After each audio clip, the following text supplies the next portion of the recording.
The room violently tilts. The solid ground beneath your feet feels like a trampoline, and a wave of intense nausea washes over you. You try to hold on, but everyday environments accelerate the problem.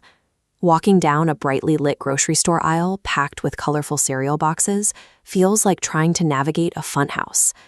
The standard medical explanation for this misery is usually pretty straightforward.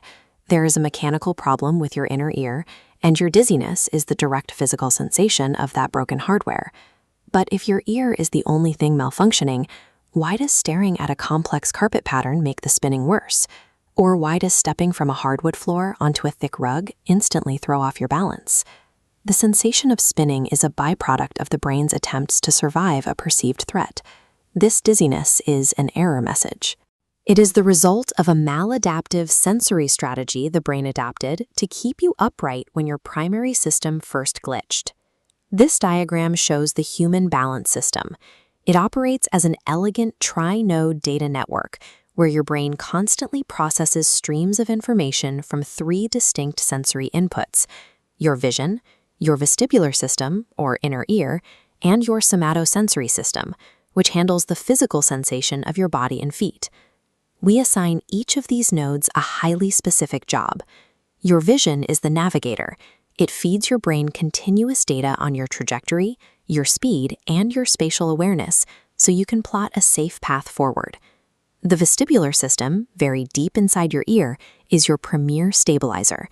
It acts as an internal gyroscope, running the rapid, unconscious reflexes that keep your head upright against the constant pull of gravity. Finally, your somatosensory system acts as the foundational stabilizer.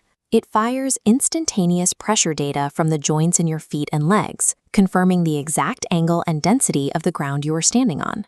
When this precise hierarchy holds, with your eyes navigating and your ears and feet stabilizing, your brain processes balance automatically, effortlessly keeping you upright without a single conscious thought.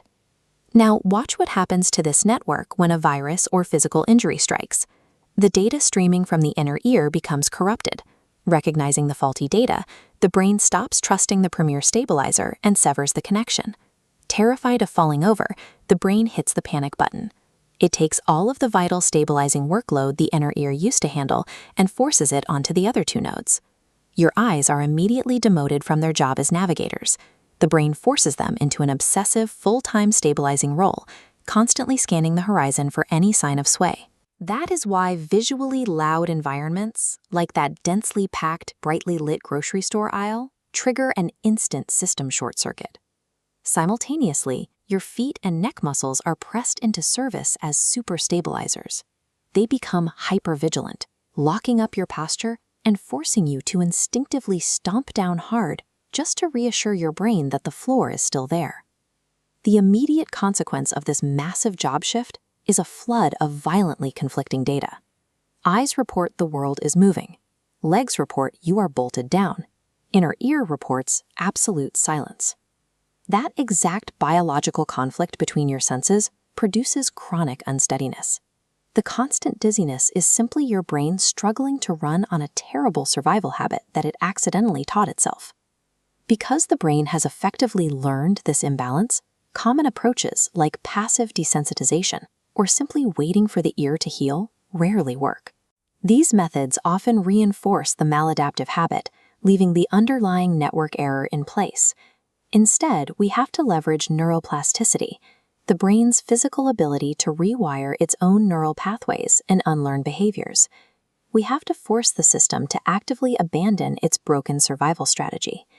We do this through targeted physical exercises that intentionally overload the visual and somatosensory systems, pushing those backup systems to the point of failure. By aggressively challenging your vision and the physical sensation in your feet, we kick the crutches out from under the brain. It is physically forced to stop relying on the eyes and feet as superstabilizers. With its backup systems temporarily disabled, the brain has nowhere else to turn. It is compelled to reach back out and process the signals from the inner ear, slowly rebuilding its unconscious trust in the body's premier stabilizer.